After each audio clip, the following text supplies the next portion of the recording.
So, and it's amazing when they tweak that one little thing and start asking for the business every time on every freaking phone call. They ask for the business, and now all of a sudden they're getting these leads coming in. And it's just crazy when you think about that. It is. And the funny thing is it's that easy.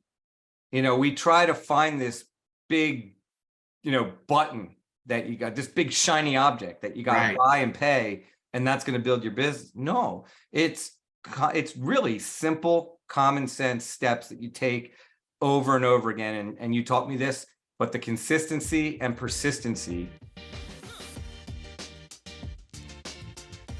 Hey, welcome to Loan Officer Growth Podcast, the podcast that helps loan officers grow their business and increase their success. And today I've got Jeff Garber on the call, and I consider you, Jeff, just a really, really good friend. How long have we known each other?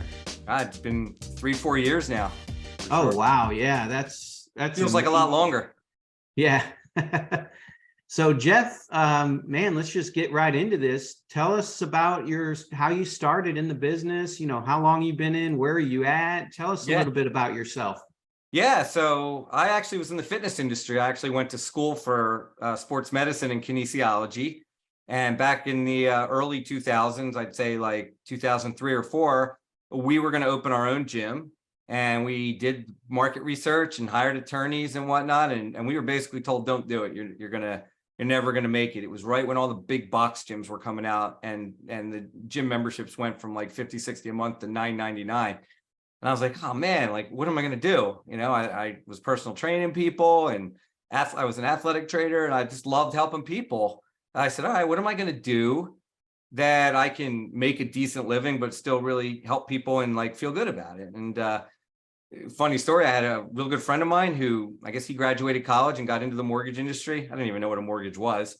And I was just watching his salary and income like go up and up and up. And I was literally joking with him one day. This was an absolute joke, but I said, hey, Bill, I'm like, would I be any good at this? And are you guys hiring?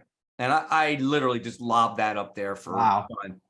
And he's like, yes, you would be. And we need people. And they were in-house at a big Remax office at the time. And this was, when housing was really strong. Nice. So I just kind of went with my gut, and I haven't turned back. And that's been since 2005. Oh, wow. So you've been in quite a long time. Yeah, it's getting there now. Yep. So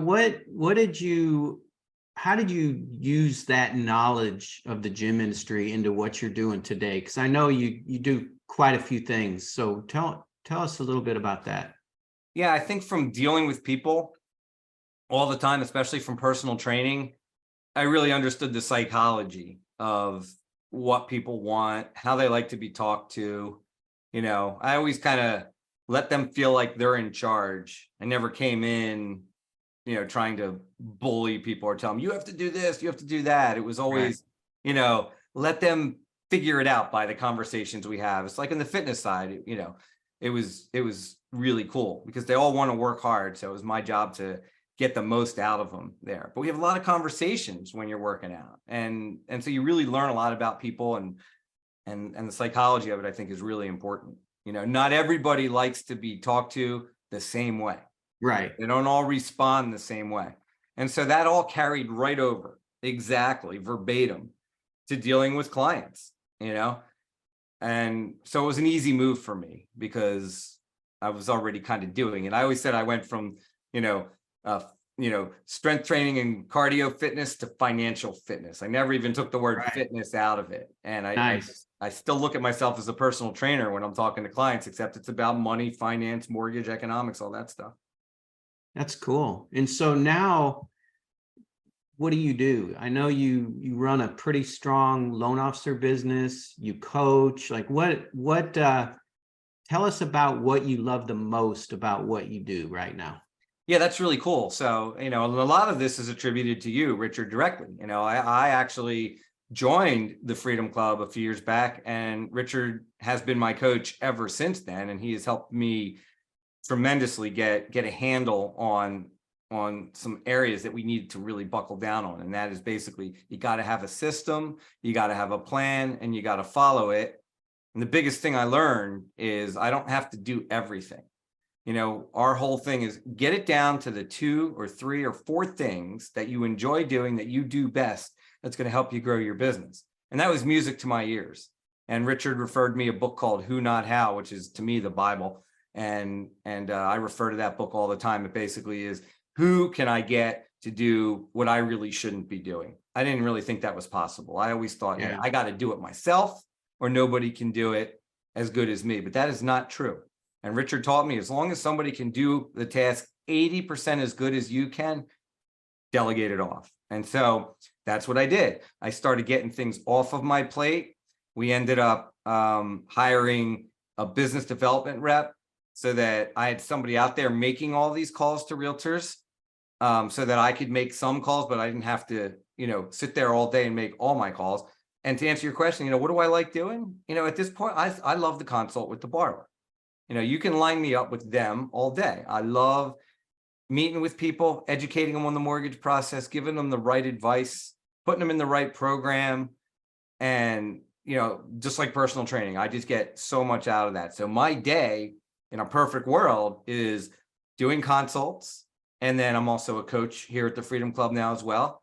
And I coach internally at our company. So if I'm coaching and dealing with clients, and that was my whole day, that's a great day for me. And everybody else, I have somebody that does everything else.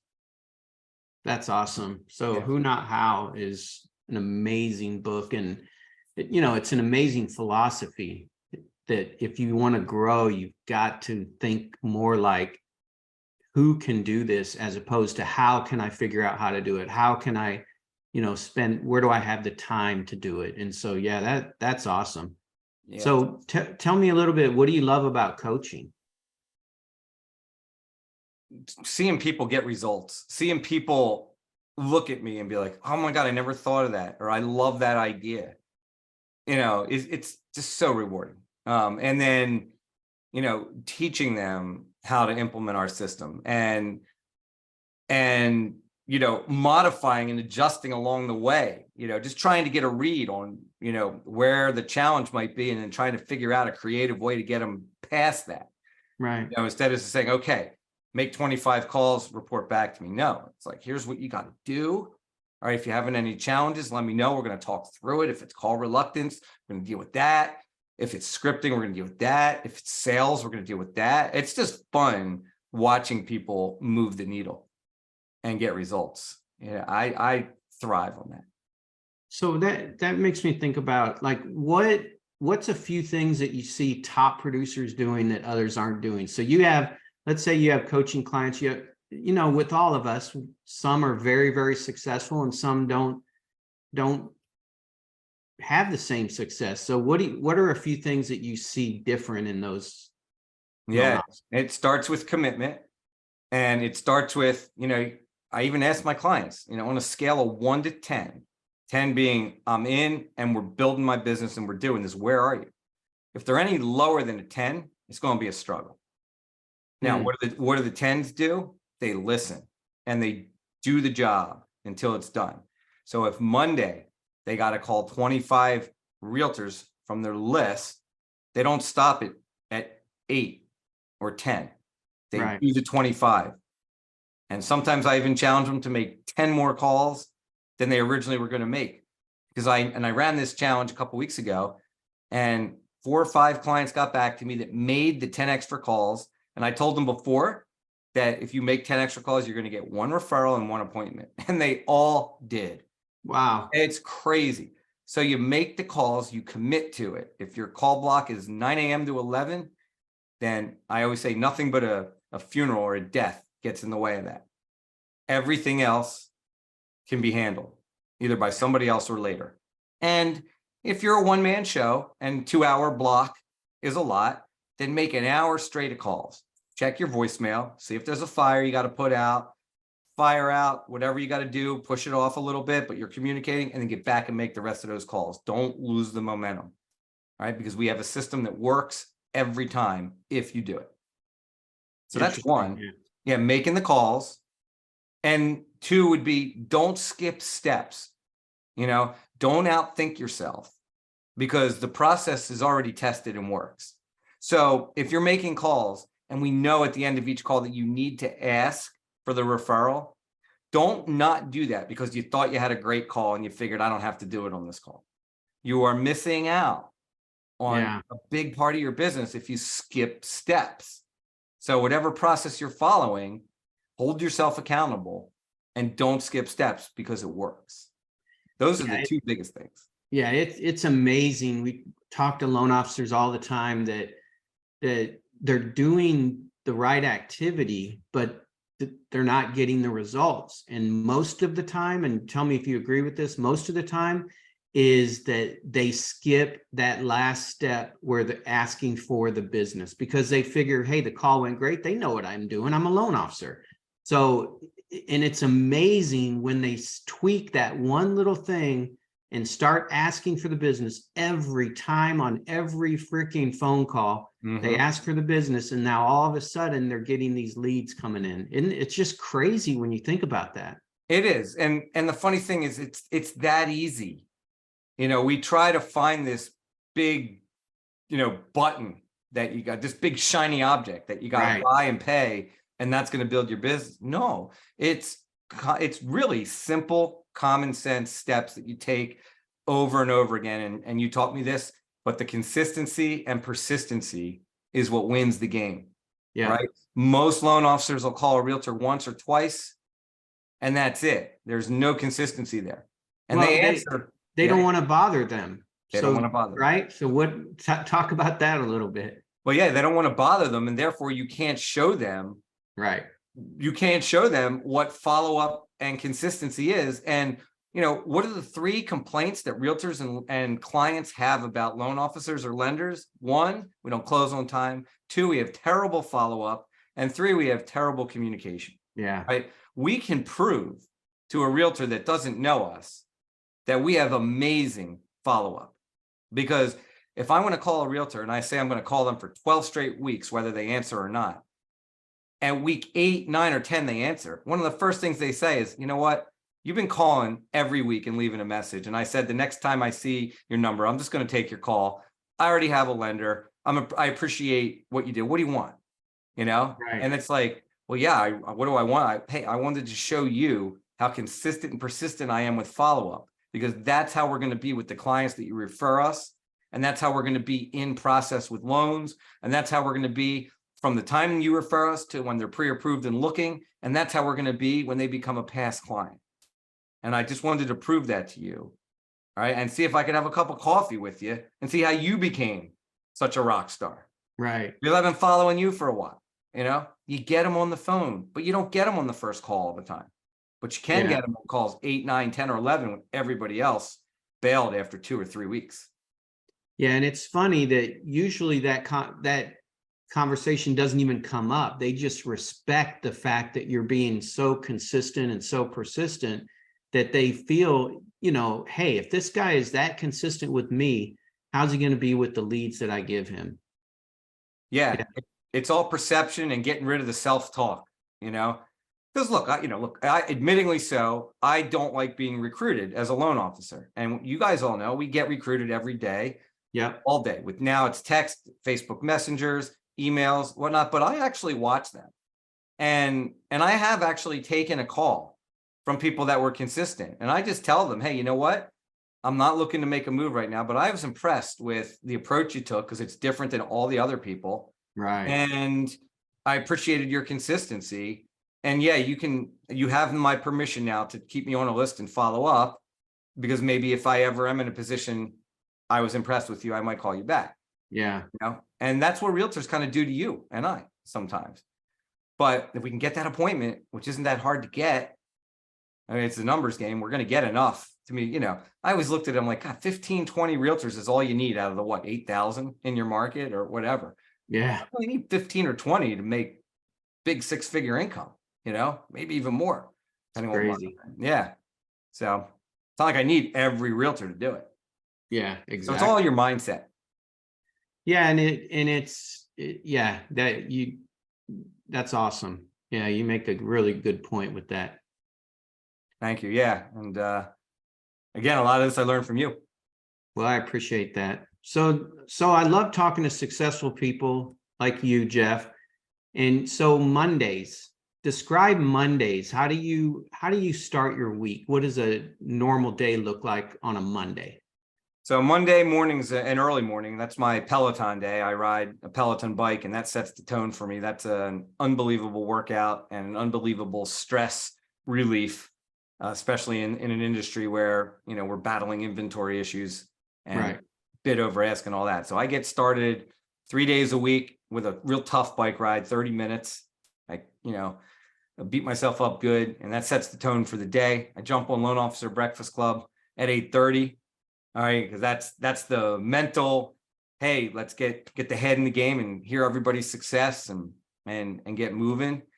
And then 9 o'clock on, it's in my schedule, whether I'm coaching clients or booked out for loan consults. That's basically what my day looks like at this point, because I'm dual loan officer and coach. Yep. So how do you manage that? Because that, a lot of people have trouble just running their mortgage business. So how do you manage doing both? Like, what does that look like? Yeah, time blocking is critical. I use a Google Gmail calendar where I can color code everything. And typically, Friday or Saturday, I kind of look at next week and I see what I got on the books for coaching clients and consults, and I fill in some blocks so that I have some sanity and I can eat lunch. I'll also fill in some blocks if I know I need to do something specific. So if I want to focus on social media, I'll put social media in for an hour. Or if I need a couple hours just to get my coaching business, time, some admin time on there, I'll block that off as well. So I try to run by my schedule. I've trained my loan partner pretty well to not really come to me unless you have to. Try and solve problems before you know who to go to. You have all the contacts, and then and only then come to me. And that eliminates a lot of the fires that I have to get involved in, because I have good who's around me for that. Yep. And so that brings up a really good point. Like, a lot of people get called or get interrupted constantly from different people in their office, or, how do you manage that? Yeah. So, and that is, we hear that all the time. And how do you manage that? It's, you really have to determine how critical is what is being presented to me. Right. Sometimes I can direct it right back and just quickly direct my loan partner to do something. Sometimes I have to jump in and take it. And those are the days where things start going sideways a bit. So it's like you jump in, you do that, and then you're done that. And then the hardest part is you got to get back on the tracks. A lot of people feel like they had a productive day because they were busy. And sometimes we're all human. Like, sometimes that's it. My day will go sideways from there. But it's critical. I'll get caught up, and then I'll look and be like, all right, what did I miss? How critical is it? Do I have to stay and get it done, or can I schedule it for another day? And I just kind of, go through what in my mind is something that I have to do, or what can I delegate? Yeah. And work through it. And I just realized, look, the sun will shine tomorrow. I learned that a long time ago. Nobody died, so everything that happens that we get so stressed out at, which is understandable. There's lots of things. Underwriter calling for a weird condition and you got to spend all your day proving your point. Those things happen. I get it. But at the end of the day, you have to come back to, all right, we solved it. What are my goals? What's most important? And that has to be the main focus, or else you start drifting away from it. And Monday's like, you'll get it Tuesday. Tuesday's like, I'll get it Wednesday. And next thing you know, it's Friday. Oh, I'll pick up next week and do it. Like, how many of us do that and procrastinate with ourselves? I've done it, but you can't do it. Not in this market. In this market, that's why I think it's so important to do the prospecting time block first thing in the morning. Agreed.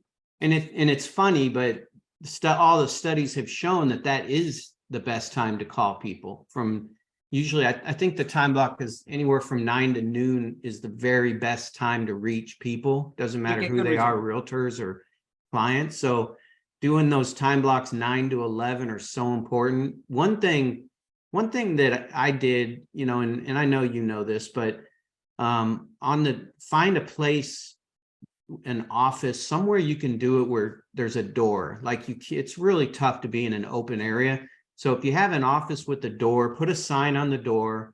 We in the Freedom Club, we like to say in the zone. So we're in the zone, and then have a one-on-one with every team member, even if they're remote, and let them know that, look, I will be in appointments from 9 to 11, Monday through Thursday. I cannot be interrupted. If you have something you need, just write it down. But you got to do one thing for me is whatever that question is, I need you to come up with an answer to what you think the answer is. So we can talk about that, and then keep that door shut, right? And just turn everything else off. If there's like if your email has alerts every time an email comes in, you got to turn that off anyway. Like that is a time trap killer. Yeah. Time suck. Yep. Turn everything off and then hit your phone, and out of respect, your team's going to know you're in that time block and they're not going to bother you. So it's amazing. I remember years ago that I would get knocks on the door, and it's the hardest thing in the world is to ignore somebody because nobody wants to be ignored. But there's just, if the office building is not on fire, you cannot answer that knock. You got to keep through, make your calls, and be respectful for your own time block. So sorry, I got on a rant about that. That's good. And you reminded me of a good point, and this is something you and I did early, but I got off my cell phone. All right. I got a Ring Central line, and we made it our business line, and it rings on my phone, my loan partner's phone, and Jen on my team. So when I'm on a call like this, I never have to worry about missing a call or a text because somebody else has got it. And that's critical. That's something that we worry about. Yeah, it's huge. And it's something you can sell to your realtors by letting them know, look, one thing about us that's different from other loan officers is you or your clients will never, ever get voicemail. They will 100% always get a human answering the phone, because studies have shown if you get voicemail, if somebody hits voicemail, they're just going to call the next lender, whether that's a realtor or whether that's the client. They're going to call the next lender. People don't want to wait, but if they get an answer, they'll wait. So if that answer is, oh, I'm so sorry, Jeff's in an appointment right now, I can help you, but if anything, we can get Jeff to call you back, blah, blah, blah. But they'll wait for that call back. They won't call the next lender. So I love your conversation about Ring Central, and then having a backup to that. Do you use Voice Nation as a backup? I use Voice Nation. Yep. I call it the three-headed monster. I use Ring Central for our phone, Voice Nation for our live mortgage specific answering service, and Hey Market for our texting platform. And so that's the three-headed horseman. So while we're on this podcast, if a text comes in, it's already getting replied. If a call comes in, they're already talking to them. More than likely, probably somebody called and they're already getting pre-qualified, and you haven't even spoken to them. So that's lift the finger. Yeah, that's awesome. Very cool. Yeah. Systematizing your business in this market, critical. Whether you're a one-man show or you have a team, it's possible. With technology now, there's a lot of cool ways to automate your business and get things off your plate. Yeah, if you're a one-man loan officer, at least get Ring Central. So when you're on call, when you're doing your call time block, or you're meeting with a client, or whatever you're doing, that call at least gets answered. You never want voicemail. That is, think about, let's say your pipe burst in your house has an inch of water in it. You call a plumber and it goes to voicemail. What are you going to do? Wait for them to call you back? No, you're calling the next plumber. You want to get your question answered. And we live in a society that people want instant gratification. So you gotta at least get Voice Nation and have people answer the phone for you. Totally agree. People don't even leave voicemails anymore. It's almost a given that if it's a missed call, you got to call back.